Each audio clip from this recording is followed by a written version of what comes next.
La Bible nous dit quoi? Il ne faut pas négliger les faibles commencements.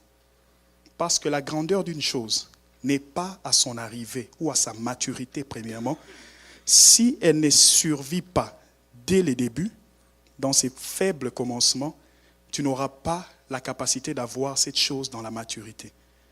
Donc, le faible commencement est une partie très sensible et très importante quand nous commençons une autre saison.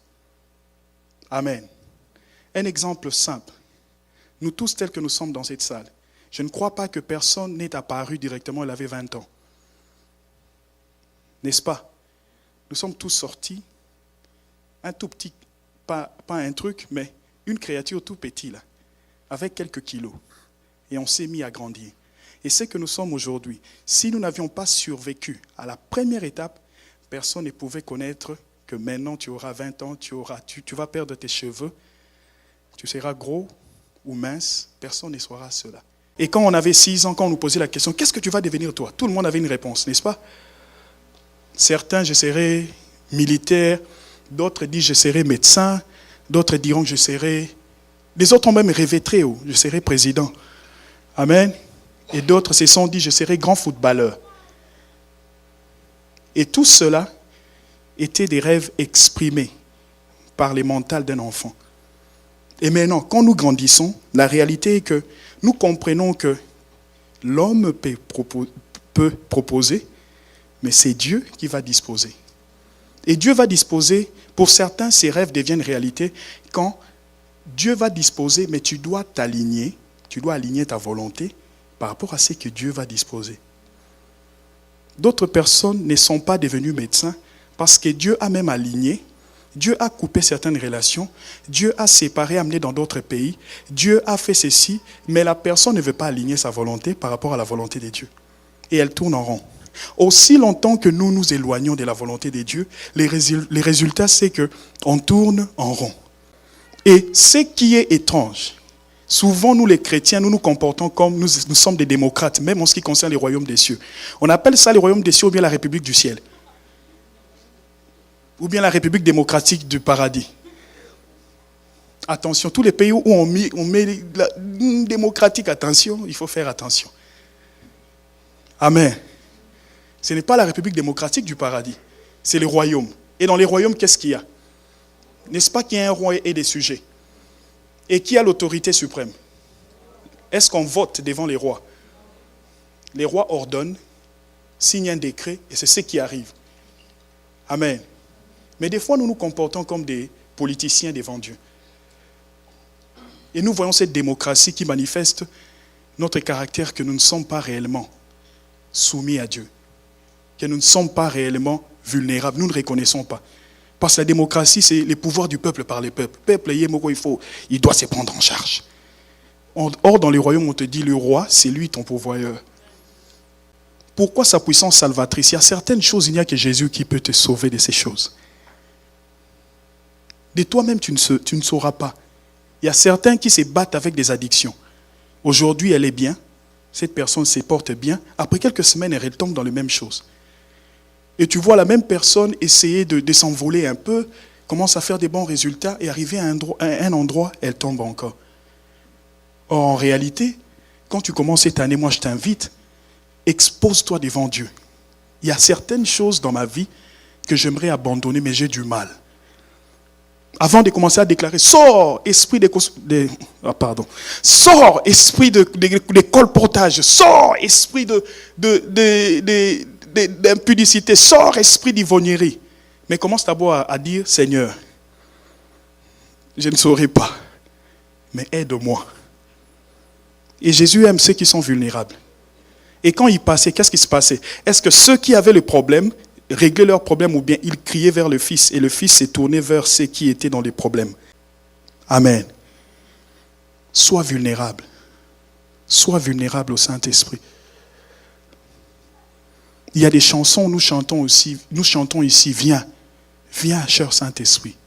Descends, cher Saint-Esprit. Et la Bible nous dit, parce que le Seigneur savait aussi que nous sommes vulnérables, il a dit, je dois m'en aller afin que, qui? Les consolateurs, n'est-ce pas? Et vous verrez, qui ne se limite pas à ses rôles de consolateur, il a aussi d'autres rôles.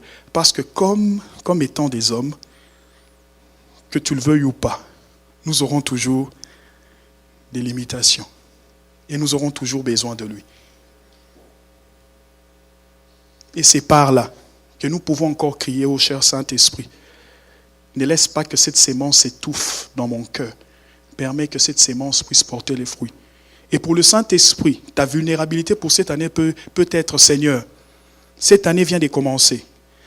Je vais commencer à écouter la parole.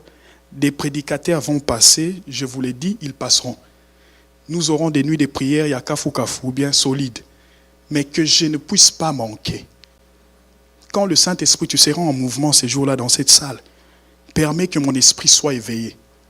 Que je ne sois pas là comme un spectateur, les autres en train de prier, de lire, de méditer. Que je sois en train de balayer mes yeux comme je l'ai fait dans le passé. Et maintenant, que je ne rate pas.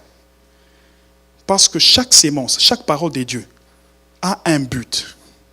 Et si cette sémence tombe dans ton cœur et le Saint-Esprit t'aide, il trouve la foi pour recevoir cette sémence, ça germera. Amen. Ça germera. Et je vous ramène encore dans la naissance du Seigneur. J'ai déjà parlé de ça maintes fois. L'ange a libéré une parole de Dieu. Marie a cru. La puissance du Saint-Esprit est venue dessus. Et puis ça produit un enfant. Amen. Donc Dieu parle et il fonctionne toujours dans la Trinité. Le Père parle, le Fils qui est la parole est entré par la foi. Et de la même manière, le Fils veut entrer dans la foi dans le cœur d'une personne durant cette année. Et une fois que le Fils est entré par la foi, le Saint-Esprit fera ressortir la nature du Christ en toi.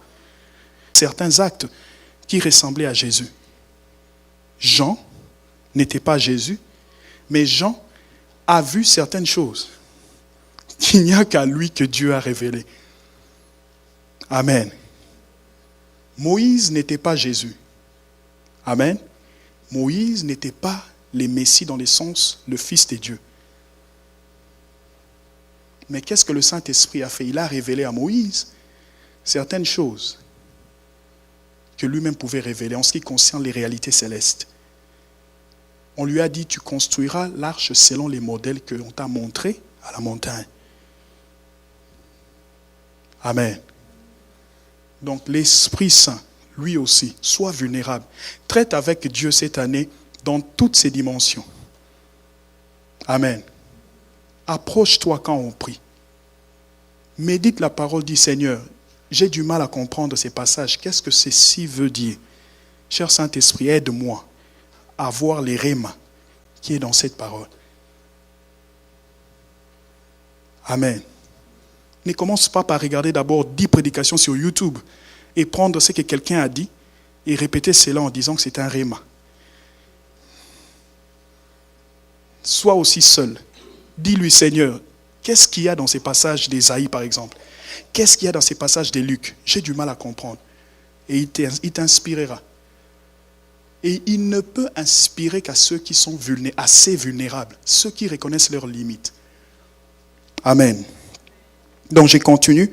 Et nous pouvons voir cela dans Galates 5, 22, 23. Je crois que nous connaissons tous ces passages. Galates 5, 22, 23. Il est écrit, mais les fruits de l'esprit, c'est l'amour, la joie, la paix, la patience, la bonté, la bénignité, la fidélité, la douceur, la tempérance. La loi n'est pas contre ces choses. Amen. On a bien dit, le fruit de l'esprit, c'est que l'esprit produit dans l'homme. Et l'esprit produit par rapport à la sémence une parole qui est tombée en toi. Amen. Et il ne s'arrête pas là, il développe ce qui est de la nature du Christ en toi. Et tous les fruits de l'esprit qui sont là, quand tu regardes la vie du Christ, il y en avait. Christ avait une tempérance impossible. C'était la personne qui pouvait se fâcher plus que nous tous. Parce qu'il pouvait voir certaines pensées, ce que les gens pensaient pour lui. Et des fois, il disait, pourquoi vous avez de telles pensées? Imaginez maintenant Jésus avec un tempérament court. Comment est-ce qu'il allait se comporter? Toi, tu ne veux pas accepter que je suis homme de Dieu. Il regarde ses mains là-haut. Ah, bam!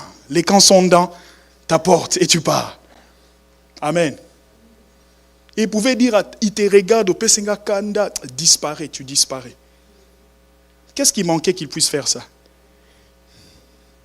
Mais on nous dit les débuts de son ministère. Il était rempli du Saint-Esprit et revêtu de la puissance du Saint-Esprit. Quand tu es rempli du Saint-Esprit, il y a certains comportements que tu vas afficher, ça sera contre nature charnelle. Il avait de la tempérance. Et si je peux toucher encore par là, il avait de la douceur. On amène une femme devant Jésus. Moïse a dit, des pareilles femmes, il faut les lapider. Mais quand tu rentres dans Lévitique, on nous dit qu'il faut lapider l'homme et la femme.